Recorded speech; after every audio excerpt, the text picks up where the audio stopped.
신명기 24장입니다.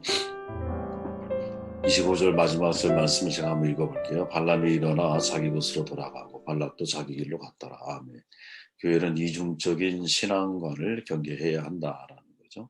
이중적인 신앙관을 성경적으로 표현해 보면 두 마음을 품으면 안 된다라는 거죠. 성경에 두 마음을 품지 말라 이렇게 말씀하지 않습니까? 내 안에 하나님도 믿고 내가 원하는 것도 추구하려고 하는 혹은 내 중심적인 신앙을 가지고 있으면서 겉으로는 하나님을 잘 믿는 것처럼 행동하는 오류들이 자기 기만적인 모습들이 우리 가운데 있을 수 있다는 거죠. 공동체는 이거를 지향이 아니라 지양을 해야 할 필요가 있다라는 겁니다.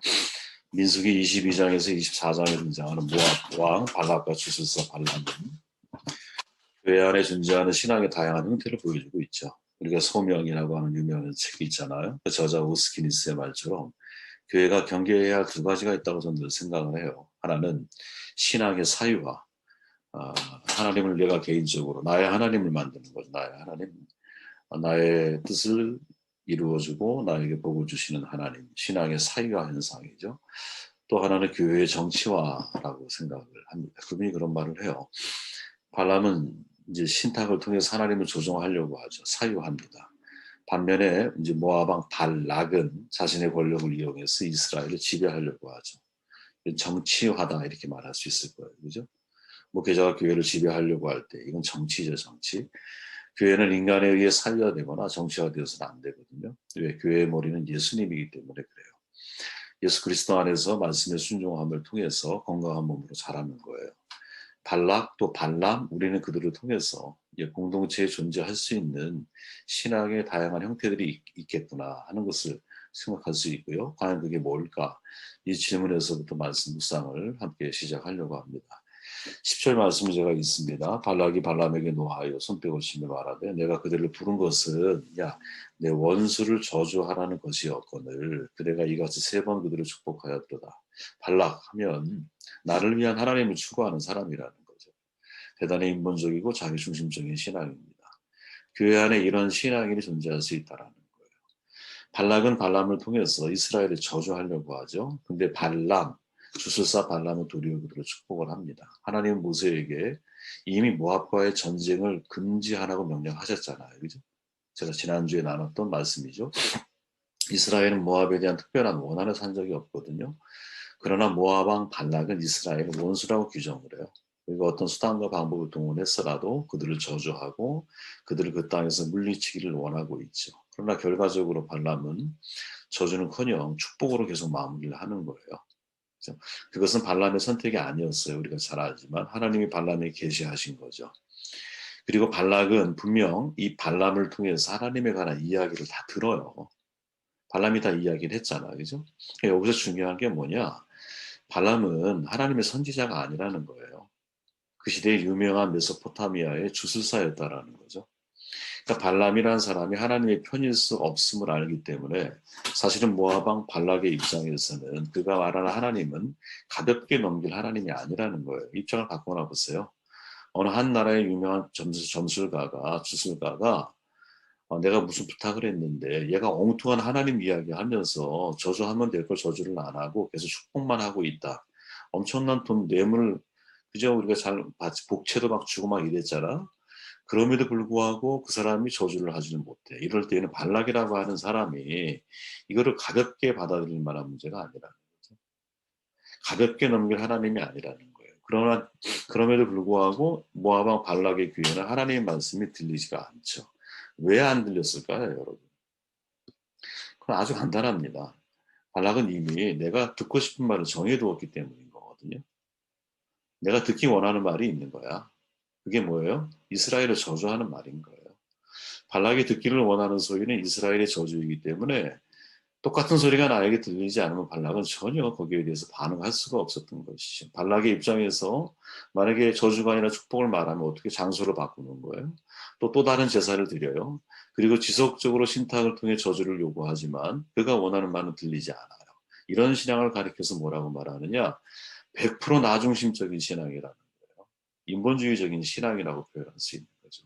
하나님의 일을 생각하지 않고 육신의 일만 생각하는 순간 베드로는 위대한 신앙인에서 여러분 갑자기 사탄으로 바뀌잖아요. 그죠? 내가 하나님 중심적으로 생각하지 못하고 나 중심적으로 생각하기 시작하는 순간 우리는 하나님을 말하고는 있지만 철저하게 우리는 사탄에게 사로잡혀 있는 인생일 수 있다는 것을 잊으면 안 된다는 거죠.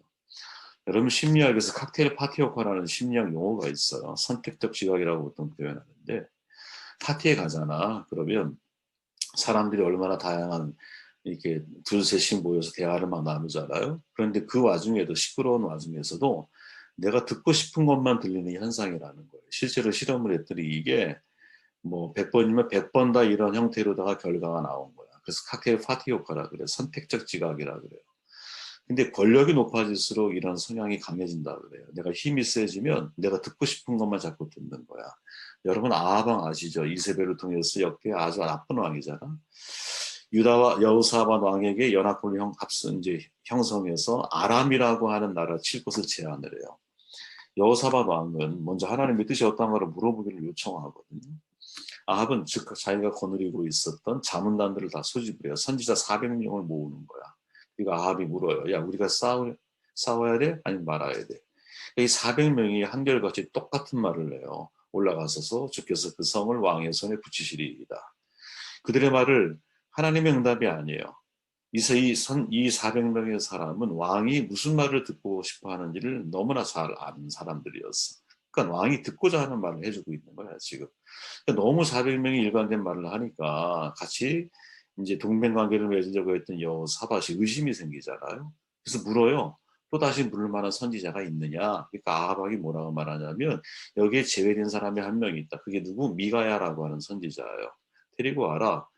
데리고 와라. 라는 말하기 전에 왜 그 사람을 자문단에서 배제했느냐라는 것을 아하방이 그 여호사밧에게 말하는데 열왕기 상 22장 8절에 보면 이렇게 말을 해요. 눈으로 따라가 보세요. 그를 통하여 여호와께 물을 수 있으나 저는 내게 대하여 길한 일, 좋은 일은 예언하지 않고 흉한 일만 예언하기로 내가 저를 미워합니다. 이렇게 말해버려요. 내가 좋아하는 말만 할 사람이 자문단이라면 뭐하러 자문단을 만들어요? 그죠? 그러니까 아합은 이미 마음에 정렬이 되어 있어요. 이미 결정이 되어 있어요. 뭐 내가 듣고 싶은 말만 듣겠다라는 거죠. 다친 길이라는 거죠. 다친 길은 죽음에 이르는 벽이거든요. 이 일로 인하여 여호사밧이 죽잖아. 엉뚱한 사람이 또 죽음을 당하고 마지막 아합도 결국 죽게 되잖아요. 그러니까 소통은 생명을 우리에게 얻게 한다면 불통은 죽음을 낳게 만드는 거거든요. 여러분 예수님이 사람들이 말씀을 깨닫지 못하는 이유 예수님의 말이 어렵기 때문인가 들을 수 없기 때문인가 여러 가지 가정이 있지만 예수님은 뭐라고 정돈하냐면 야 어찌하여 내 말을 깨닫지 못하느냐 이는 내 말을 들을 줄 알지 못합니다 이렇게 말을 해요. 귀가 먹었나요? 사람들이 예수님이 말하는데 깨닫지 못하고 예수님은 정작 그들에 대해서 내 말을 들을 줄 알지 못합니다. 이렇게 표현하고 있어요. 청력이 없는 건가? 아니에요. 그런 거 안 해. 다 들어요. 다 들리기는 들리는 거야. 근데 왜 안 들리느냐? 내가 편견과 고정관념으로 귀가 닫혀 있는 거죠. 내가 원하는 말을 예수님이 안 하는 거야. 그러니까 내가 원하는 걸 자꾸 듣기를 원하는 거거든요. 여러분 배움이라는 데 두 가지 자세가 있잖아요. 하나는 아는 것을 확인하기 위해서 배우는 사람이 있고요. 또 하나는 모르는 것을 알아가기 위해서 배우는 사람이 있어요. 신앙인은 후자가 돼야 되는 거죠. 신앙도 마찬가지거든요. 내가 아는 것을 성경 말씀을 통해 확인하면 기쁘죠. 그게 전부라고 생각을 해. 그리고 내가 하지 못하는 것들에 대한 이야기를 들으면 일단 거부하는 거야. 왜? 내가 받아들이고 싶은 마음이 없는 거거든요. 그러니까 선택적 지각이고 선택적 수용을 우리가 하게 된다라는 거지. 이건 대단히 위험하다라는 거예요. 그죠? 정말 우리가 하나님 앞에 잊지 말아요. 그래서 하나님이 내게 어떻게 좋은 얘기만 하실 수 있겠어요. 내가 못하고 고치고 수정해서 더 성장하고 잘할 수 있는 어떤 메시지를 나에게 전달하시겠죠. 근데 거기에 대한 수용력, 들을 기가 우리 가운데 없다면 우리의 신앙은 끊임없이 내가 원하는 신앙의 형태로 흘러가게 되어 있는 거지. 하나님이 나를 변화시켜서 하나님의 뜻 가운데서 나를 사용하시려고 한 성숙과 성장을 향한 이러한 신앙의 어떤 변화나 이런 발전들은 우리에게 기대하기 어렵다라는 거지. 그렇게 발락은 여러분 끊임없이 자기가 듣고 싶은 말만 기다리다가 인생이 끝난 거예요. 발락이. 듣고 싶은 말만 기다리다가 결국 자기 길로 가요. 마지막 25절에 보면. 이런 삶은 우리가 진짜 지향을 해야 한다라는 거죠. 1절 말씀을 제가 읽어봅니다. 발람이 발람입니다. 이제 자기가 이스라엘을 축복하는 것을 여호와께서 선히 여기심을 보고 전과 같이 점수를 쓰지 아니하고 그의 낯을 광야로 향하여. 발람은 여러분 돈을 위한 하나님을 추구했던 사람이라는 거예요. 결국 과정 중엔 안 나타나. 그런데 이 다음 장이나 민수기 31장에 가면 발람이 진짜 마음속에 숨겨져 있던 것이 무엇이었는지 드러나는 때가 나오거든요. 장면이 물질주의적인 신앙이라는 거예요. 여호수아 13장에 보면 여러분 여호수아 때 이 발람을 죽여요. 성경에 보면 이스라엘 자손이 그들을 살육하는 중에 부올의 아들 점술과 발람도 칼날로 죽였어요. 아주 짧은 기록이거든요. 점술가로서 발람은 과연 어떤 사람일까 질문해 보면 되게 당혹스럽거든요. 왜 당혹스럽냐면 점술가인데 메소포타미아의 유명한 주술가 점술가인데 그는 하나님의 음성을 듣는 사람이라는 거예요. 일단. 그리고 하나님의 음성을 듣는 게 여러분 어쩌다가 한 번 있었던 일이 아니에요. 그죠? 옮길 때마다 하나님의 음성을 다 들어요. 제사지를 옮기고 제사 번제할 때마다 물론 바알의 산당에서 하나님의 음성을 들리시지 않아. 외진 곳에 그가 가서 하나님의 음성이 들어요. 왜 바알의 산당에서 하나님의 음성이 들리면 그게 바알인지 하나님인지 어떻게 구분할 수 있겠어? 그러니까 하나님께서 어떻게 외진 곳에 이게 성경이 아주 정확한 표현인 거죠. 외진 곳에서 하나님이 발람에게 말씀하시는 거죠. 심지어 발람은 하나님의 뜻을 따르려고까지 해요. 그죠? 발람이 이르되 발람이 그 짐에 가득한 은금을 내게 줄지라도 내가 능히 여호와 내 하나님의 말씀을 어겨 덜하거나 덜하지 못하겠노라. 따르려고 해요. 그리고 마지막 장면에 가보면 하나님의 강력한 임재까지도 경험을 해요. 그때 하나님의 영이 그 위에 임하신지라. 그죠? 그러니까 하나님을 찾고 하나님과 소통도 하고 심지어 하나님의 강력한 임재까지 경험했던 발람. 하나님의 임재를 경험하면 여러분 누미러져 현상이라고 그러잖아요. 늘 말했듯이. 어떤 신비로운 놀라운 어떤 이 경험을 어떻게 설명하기가 어려워요. 내가 압도당하는 느낌인 거죠. 하나님 앞에. 근데 이것까지 경험했던 발람이 그 정도라면 사실은 야, 이거 하나님의 선지자 아니야? 이렇게 생각이 들 정도로 사실은 어, 우리 평범한 신앙인들이 이런 정도의 체험을 가지고 있다면 얼마나 놀라운 일이겠어요. 근데 발람은 안 그래요. 진짜 모습은요. 뇌물을 주어 너희를 저주하게 하려 하였으나 또 미가서 6장에 보니까 모압 왕 발락이 꾀한 것과 부올의 아들 발람이 그에게 대답한 것을 기억하여 또 베드로후서 2장에 가보니까 불의의 삭슬 사랑하다가 유다서에 가보니까 발람의 어그러진 길로 몰려갔으며 발람에 대한 평가가 사실은 위의 내용만 보면 하나님의 선지자 같은데 보이지 않는 영적인 하나님의 감동 가운데서 그의 내면을 살피고 있는 또 다른 어떤 기자들의 이야기를 들어보면 발람의 내면에는 다른 마음이 있다는 거지. 그죠? 그래서 결국 여호수아 시대에 죽음을 당해요. 어그러진 길을 걸어가고 있다라는 거야. 그럼 어그러진 길을 걷게 된 이유가 뭐냐? 그게 뇌물이고 복채고 불의한 삭시였기 때문이다. 재물을 하나님과 겸하여 섬길 수 없잖아요. 그죠? 그러니까 발람은 내면에 실은 물질주의적인 신앙관을 가지고 있는 사람. 겉모습은 하나님을 만나고 하나님과 소통하고 하나님의 말씀을 전하는 것 같은데 내면에는 움직이는 내면의 동기는 물질에 사로잡혀 있는 거죠. 그러다 보니 발람이 마지막 25절에 가면 똑같은 거예요. 발람이 일어나 자기 곳으로 가고 발락도 자기 길로 가는 거예요. 그러니까 자기 곳은 뭐냐? 물질을 살아가는 자리인 거죠. 그죠? 발람의 자기 길은 뭐냐? 자기가 생각하는 신앙의 길을 걸어가는 거죠. 두 가지 질문이 생기죠. 점수가인 그가 어떻게 하나님의 음성을 듣게 되었을까?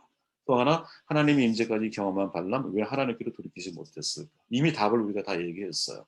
첫 번째 질문에 대한 대답은 성경적인 근거가 없어요. 전적인 하나님의 영역이야. 무슨 말이냐? 하나님이 당신의 뜻을 어떤 세상의 왕국을 운영하는 사람들을 통해서도 하나님이 역사하실 수 있다는 것을 우리가 볼 수 있다는 거죠. 또 하나는 두 번째 질문에 대한 답은 불의의 삭슬 사랑하다가 어그러진 길로 걸어간다. 이게 결국 발람이 우리에게 전해지는 중요한 교훈 가운데 하나라는 거죠. 그렇게 우리의 신앙 중에 여러분 많은 사람들이 과거의 기복신앙이 왜 위험하다고 말하느냐 그 속에 아주 집요하게 사람을 종노릇하게 만들 수 있는 물질관이 숨겨져 있기 때문에 여러분 물질은 예수님이 신격화시켰다고 그랬잖아요. 재물과 하나님을 겸하여 섬길 수 없어. 어떻게 하나님과 생명력이 없는 어떤 재물을 같은 선상에 놓을 수가 있겠어요. 근데 왜 같은 선상에 놓으실 수밖에 없었느냐? 하나님이 명령하면 순종해야 할 책임이 그리스도에게 있듯이, 그리스도인들에게 있듯이 물질 역시 사람들에게 명령해서 자기를 따르게 만드는 에너지가 있다. 힘이 있다. 그래서 재물은 여러분 반드시 경계해야 할 부분인 거예요. 내 안에서 통제가 돼야 돼요. 재물과 하나님이 겸하여 섬길 수 없다. 재물은 꼬리가 되게 해야 돼요. 머리가 앞으로 가면 꼬리는 따라오는 거지, 꼬리를 따라가려고 하면 머리는 바보가 되는 거예요. 반란이 우리에게 주는 중요한 교훈인데, 그러면 이 두 사람들의 신앙의 형태가 우리에게 던지는 도전이 뭐냐? 25절, 발람이 일어나 자기 곳으로 돌아가고 발락도 자기 길로 갔더라 하며, 교회는 이중적인 신앙관을 경계해야 한다는 거지. 왜? 이 두 사람이 모두 신앙의 이중성을 보인다. 발락은 저주와 축복 중에서 듣고 싶은 저주만 선택하는 이중성, 발람은 물질과 하나님 중에서 결국 물질을 선택하는 이중성을 가지고 있는 거죠. 그들의 결론은 발람은 자기 곳, 물질이 있는 곳으로 가고, 발락은 자기 길, 하나님이 아니라 내가 원하는 나의 삶의 길로 다시 발락은 돌아가는 거예요. 이게 이중적인 신앙의 결말인 거죠. 발락은 신탁을 통해서 하나님의 의도를 알고 싶은 것처럼 보일 수 있겠으나 진실은 뭐냐? 자기가 원하는 저주를 이끌어내기 위함이랍니다. 발람은 겉으로 하나님을 따르는 것 같지만 내면으로는 발락이라고 하는 왕이 제시한 이 복채, 뇌물을 얻으려고 하는 숨겨진 마음이 있었고, 결국 발람이 하나님의 명령이 있었기 때문에 그들을 저주하지는 못했지만 발락이라고 하는 사람에게 팁을 주잖아요. 팁이 뭐야? 이스라엘을 어떻게 하면 자멸하게 만들 수 방법이 있어요. 그 방법이 뭐야? 모압 여인과 행함을 만드는 거예요. 그래서 그 결과 2만 4천 명이 이 다음 장에서 죽음을 당해요. 그냥 무서운 신앙의 이중성이고, 이 이중성이 결국은 이스라엘 공동체에 대단히 위협적인 일을 하고 있다라는 거죠. 그러니까 질문해야 되는 거예요, 여러분. 저희들은 내 안에 이중적인 신앙이 있나? 이중적인 신앙을 성경적으로 표현해 보면 두 마음이잖아요. 두 마음. 내 마음이 나눠져 있는 거잖아, 그죠? 이중. 하나도 있고 이것도 있는 거야. 그러니까 성경에 보면 여러분 두 마음을 굉장히 싫어하거든요. 성경에서 하나님은 시편 기자가 말하잖아요. 두 마음 품는 자를 미워하고 주의 법을 사랑합니다. 두 마음을 품는 자를 미워한다고 아주 단호하게 이야기를 해요. 두 마음을 품는다라고 번역된 이 형용사가 여러분 어디에 또 사용되어졌냐면 엘리야와 바알 싸움에서 나와요. 너희가 어느 때까지 둘 사이에서 머뭇머뭇하렸냐에서의 둘 사이에서란 이 표현이 두 마음을 품는 것과 같은 용법이에요. 이게 같은 거예요. 그러니까 두 마음을 품는다라는 것은 우리로 하여금 어느 한쪽을 선택하지 못하게 만드는 거지. 그리고 만일 우리가 하나님이 원하는 걸 선택하지 못했을 때 반대편에서 나의 마음에 대해서 자꾸 속이게 만드는 일을 만들어내요. 그래서 여러분 야고보서에 보면 너희는 도를 행하는 자가 되고 듣기만 하여 자신을 속이는 자가 되지 말라. 이게 진짜 두 마음을 품은 거거든요. 이게 무슨 말이냐면 오늘날 그리스도인에게 사실은 물질주의나 자기중심적인 신앙이라고 하는 것은 너무나 많이 들었잖아요. 그죠? 마치 야곱이 하나님을 명령을 따라 움직이지만 가족 가운데 드라빔, 가족 신을 가지고 움직이는 혼합주의적인 신앙이 되게 문제라 그랬잖아. 근데 오늘날은 혼합주의 신앙이 어떤 형태로 사실은 나타나기 쉬우냐면 그런 거예요. 듣는데 행하지 않아. 나를 속이는 거야. 들었으니까 행한다고 착각을 자꾸 하는 거야. 이게 이중적인 신앙의 사실 모습이거든요. 듣지만 행하지 않고 바른 길을 알지만 내가 걸어가지 않아. 복음을 알지만 복음대로 살지 않아. 아는 것과 행하는 것 사이가 점점점 간격이 벌어지는 것. 이게 신앙 경영에 실패하게 만드는 아주 위험한 선택이잖아요. 이것을 여러분 다른 말로 표현하면 야고보가 말한 그대로예요. 자신을 속이는 자가 되지 마라. 자신을 속인다라는 게 무슨 말일까요? 이걸 자기 기만이라고 말합니다. 여러분 세계적인 진화 생물학자 로버트 트리버스라는 사람이 우리는 왜 자신을 속이도록 진화했을까라는 책을 썼거든요. 아주 결론이 대단히 의미심장한 결론이에요. 이 사람은 예수 안 믿는 사람인데 결론을 뭐라고 내리냐면 정리해보면 이거예요. 자기 기만은 남을 속이기 위해서 내가 진화한 거라는 거야. 나를 기만, 남을 속이기 위해서. 인류 생활에서 남을 속이면 이익을 볼 수 있는 사례는 얼마든지 찾을 수 있잖아요. 성경에도 있잖아요. 야곱이 왜 누구죠? 에서 형한테 장자권을 이야기하면서 속이잖아. 왜? 얻는 게 있잖아, 얻는 게. 그러니까 이게 본능적으로 사람의 마음속에 있다라는 거지. 남을 속이려고 하는 사람은 그만큼 마음의 부담을 안게 돼요. 발각되면 대가를 지불해야 하기 때문에 그래요. 그래서 마음은 두려움과 부담감을 떨칠 수단이 필요한 거야. 마음에서. 그러면 그때 선택하는 게 뭐냐? 자기 기만, 나를 속인다라. 이게 진화 생물학자가 내린 결론이거든요. 근데 이 결론이 성경의 결론과 여러분 같은 거예요. 저는 모든 인물하고 성경으로 회귀되고 돌아온다고 해서 믿고 있거든요. 모든 결론은 성경으로 돌아오게 되어 있어요. 자기 기만 속이는 자잖아, 그지? 왜 속이면 이익이 있으니까. 네? 이익이 있기 때문에 속이는 거예요. 그러면 속이는 자가 누구예요? 사탄인 거죠, 사탄. 그래서 사실은 우리가 이중적인 마음을 갖는다라는 것은 내가 하나님과 사탄 사이에서 사탄에게 내가 51% 기울어져 가고 있다라는 거야. 양심은 하나님이 함께 한다는 뜻이잖아. 하나님이 나와 함께, 내 마음을 하나님이 알고 계시기, 보고 계시기 때문에 내가 말한 것에 대한 행동력을 동원하고 행동력으로 옮긴다라고 하는 것은 하나님을 내가 보고 있다라는 것이고. 그렇지만 이것을 행동으로 옮기지 못할 때는 나는 어떻게 속이는 자, 내 스스로 나를 속이면서 누구를 보게 되어 있어? 사탄을 보게 되어 있는 거지. 나도 모르는 사이에. 둘 다 영적인 존재잖아요, 두 분. 저는 이거 되게 우리가 진짜 신중하게 돌아봐야 할 모습이구나 하는 생각을 해보게 되었습니다. 여러분, 신앙의 이중성을 경계하라. 이것이 오늘 하루만의 말씀이 아니라 이번 한 주일, 한 주간 동안 내 안에 숨겨져 있는 신앙의 이중성이 뭘까 한번 생각하면서 우리 자신을 한번 깊이 성찰하고 돌이키는 시간이 되시기를 바라고요. 함께